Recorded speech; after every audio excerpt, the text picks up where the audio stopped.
ये NCERT class 8 history के chapter 8 पर बनाए गए वीडियो का तीसरा पार्ट है। पिछले वीडियो में हमने जाना कि अर्ली 20th सेंचुरी में कांग्रेस के अंदर दो ग्रुप बन गए थे, मॉडरेट्स और रेडिकल्स। मॉडरेट्स जो थे वो प्रेयर्स एंड पेटिशन में विश्वास रखते थे। उनका विश्वास था कि राजनीतिक अधिकारों को प्राप्त करने के लिए ग्रेजुअल रिफॉर्म यानी कि क्रमिक सुधारों और संवैधानिक तरीकों को अपनाना जरूरी है। वे ब्रिटिश एम्पायर के भीतर ही, ब्रिटिश साम्राज्य के भीतर ही सेल्फ गवर्नमेंट यानी कि स्वशासन चाहते थे। इनके जो कुछ मेन लीडर्स थे जैसे कि दादा भाई नौरोजी, गोपाल कृष्ण गोखले, मदन मोहन मालवीय, ये सब थे। लेकिन रेडिकल्स ग्रुप यानी कि गर्मपंथी लोग जो थे वे डायरेक्ट एक्शन और मास मोबिलाइजेशन के थ्रू ब्रिटिश एम्पायर को उखाड़ फेंकना चाहते थे। वे ब्रिटिश शासन से पूर्ण स्वतंत्रता चाहते थे। अब इनके जो लीडर्स थे उनमें से थे बाल गंगाधर तिलक, बिपिन चंद्र पाल, लाला लाजपत राय, ये सब इम्पोर्टेंट लीडर थे। उसके बाद जाना था 1905 में कर्जन के द्वारा बंगाल का विभाजन कर दिया गया। इस विभाजन के खिलाफ में लोगों ने विदेशी चीज़ें, विदेशी पढ़ाई, इस सब का बहिष्कार करना स्टार्ट कर दिया और स्वदेशी चीज़ों को अपनाने पर जोर देने लगे। विभाजन के खिलाफ यह जो आंदोलन था इसे स्वदेशी आंदोलन के नाम से जाना गया। उसके बाद 1906 में ढाका में ऑल इंडिया मुस्लिम लीग की स्थापना हुई। 1909 में इनको लीग को सेपरेट इलेक्टोरेट मिल गया, जिसके तहत मुस्लिम्स के लिए काउंसिल में कुछ सीटें रिजर्व कर दी गई। इन सीट्स पर जो मुस्लिम उम्मीदवार चुने जाते उन्हें मुस्लिम वोटर्स ही चुनकर भेजती। उसके बाद 1907 में कांग्रेस आपस में बट गई। इस ऑर्गेनाइजेशन पर मॉडरेट्स का दबदबा बढ़ गया और रेडिकल्स जो थे, जो तिलक के फॉलोअर्स थे, वो बाहर से ही काम करने लगे। फिर 1915 में दोनों रीयूनाइट हो गए और उसके अगले साल मुस्लिम लीग और कांग्रेस ने मिलकर लखनऊ पैक्ट पे साइन किया, जिसके तहत उन्होंने डिसाइड किया कि दोनों साथ मिलकर काम करेंगे। अब है the growth of mass nationalism. 1919 के बाद ब्रिटिश रूल के खिलाफ जो स्ट्रगल चल रहा था वो धीरे धीरे मास मूवमेंट बन गया। इस मूवमेंट में पीजेंट्स, ट्राइबल्स, स्टूडेंट, वुमन, ये सब भारी संख्या में, और कभी कभी फैक्ट्री वर्कर्स भी शामिल हो गए। 1920s में कुछ बिजनेस ग्रुप भी कांग्रेस को एक्टिवली सपोर्ट करने लगे। अब ये सब क्यों हुआ, इसका कारण हम जानते हैं। फर्स्ट वर्ल्ड वॉर के कारण इंडिया में इकोनॉमिक और पॉलिटिकल सिचुएशन जो था वो बदल चुकी थी। युद्ध के वजह से डिफेंस एक्सपेंडिचर बहुत ज़्यादा बढ़ गया था और इस खर्चे की पूर्ति करने के लिए गवर्नमेंट ऑफ इंडिया ने इंडिविजुअल इनकम्स यानी कि निजी आय और बिजनेस प्रॉफिट पर टैक्स को इंक्रीज कर दिया था। मिलिट्री एक्सपेंडिचर और युद्ध में जो चीज़ों की ज़रूरत होती थी उसकी कीमतें काफ़ी ज़्यादा बढ़ गई थी, जिसके वजह से आम लोगों के लिए डिफ़िकल्टी काफ़ी ज़्यादा बढ़ गया था। दूसरी तरफ बिजनेस ग्रुप सब जो थे वो इस युद्ध के कारण काफ़ी प्रॉफिट कमा रहे थे, क्योंकि वार के वजह से, युद्ध के वजह से इंडस्ट्रियल गुड्स जैसे कि जूट बैग, क्लॉथ, रेल्स, इन सब की डिमांड बढ़ गई थी और दूसरे कंट्रीज से इंडिया में आने वाले इंपोर्ट्स में कमी ला दी थी। और इस तरह से वार के दौरान इंडियन इंडस्ट्री एक्सपैंड होने लगा और इंडियन बिजनेस ग्रुप डेवलपमेंट के लिए और ज़्यादा अपॉर्चुनिटी की डिमांड करने लगे। युद्ध की वजह से ब्रिटिश को अपना आर्मी भी एक्सपैंड करना पड़ा।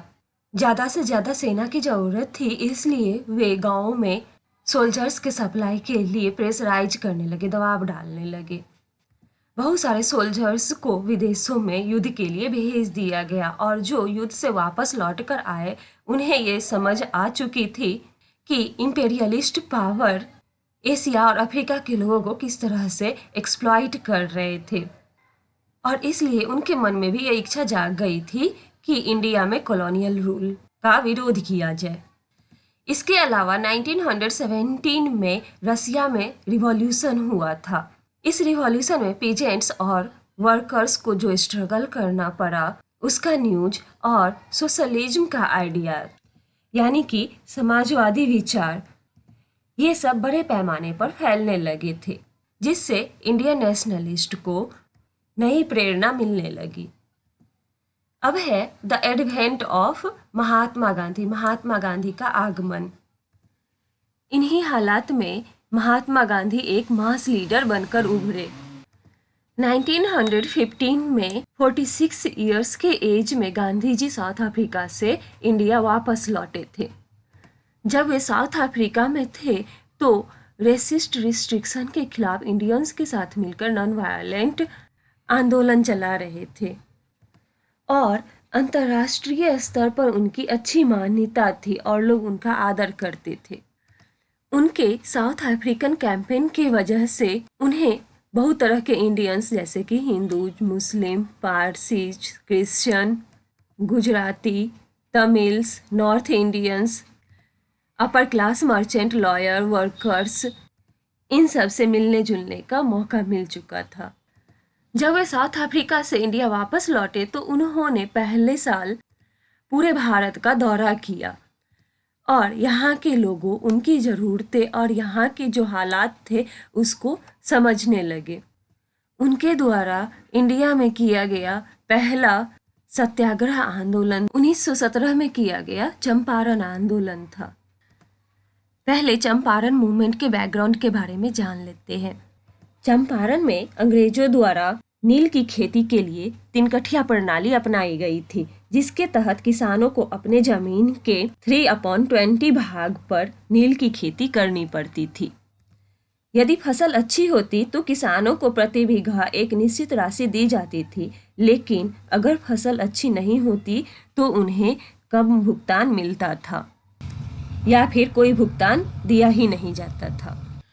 लखनऊ अधिवेशन के दौरान राजकुमार शुक्ल नामक एक नील किसान ने गांधी जी से आग्रह किया कि वे चंपारण आकर वहाँ के किसानों की दशा देखें। फिर गांधी जी ने चंपारण जाकर वहाँ की स्थिति की जांच की। फिर उन्होंने बगान मालिकों और जमींदारों के खिलाफ शांतिपूर्ण विरोध प्रदर्शन का नेतृत्व किया और अंग्रेजों ने अंततः किसानों की मांगें मान ली और तिनकठिया प्रणाली को समाप्त कर दिया और किसानों से वसूली गई राशि का मुआवजा दिया। गवर्नमेंट ने किसानों के दावों की जांच के लिए एक आयोग भी नियुक्त किया और कुछ ही महीनों के भीतर चंपारण एग्रेरियन बिल को पास कर दिया गया। इसके बाद 1918 में महात्मा गांधी के द्वारा खेरा सत्याग्रह किया गया। यह सत्याग्रह गुजरात के खेरा डिस्ट्रिक्ट में महात्मा गांधी और सरदार वल्लभ भाई पटेल के नेतृत्व में किसानों के समर्थन के लिए किया गया एक असहयोग आंदोलन था, नॉन कॉपरेशन मूवमेंट। यह आंदोलन क्रॉप फेल्योर, अकाल और प्लेग के कारण जो किसान राजस्व का भुगतान करने में असमर्थ थे उनकी सहायता के लिए यह आंदोलन किया गया था और लास्ट में गवर्नमेंट ने किसानों की मांगें मान ली और कुछ कंसेशन दिया। इसके बाद गांधी जी के नेतृत्व में अहमदाबाद सत्याग्रह हुआ, जिसे अहमदाबाद टेक्सटाइल मिल लेबर सत्याग्रह के नाम से भी जाना जाता है। यह 1918 में अहमदाबाद में कॉटन मिल वर्कर्स के द्वारा किया गया नॉन वायलेंट प्रोटेस्ट था। अहमदाबाद मिल स्ट्राइक वर्किंग कंडीशंस के खराब होने और ब्रिटिश गवर्नमेंट के नियमों के विरोध में थी। मजदूरों को जो प्लेग के टाइम बोनस दिया गया था, मिल के ऑनर उसको वापस लेना चाहते थे, जबकि वर्कर्स अपने वेजेज में मजदूरी में 50% इंक्रीमेंट की मांग कर रहे थे। महात्मा गांधी इस प्रोटेस्ट में शामिल हो गए और वर्कर्स के तरफ से उन्होंने बातचीत की। उन्होंने शांतिपूर्ण तरीके से विरोध प्रदर्शन का नेतृत्व किया और वर्कर्स के अधिकारों की रक्षा के लिए भूख हड़ताल की। उनका ये स्ट्राइक सक्सेसफुल रहा और अथॉरिटीज ने वर्कर्स के डिमांड को मान लिया और उनके वेतन में 35% का इंक्रीमेंट कर दिया गया। इन्हीं आंदोलनों के माध्यम से उनका राजेंद्र प्रसाद और वल्लभ भाई पटेल से परिचय हुआ।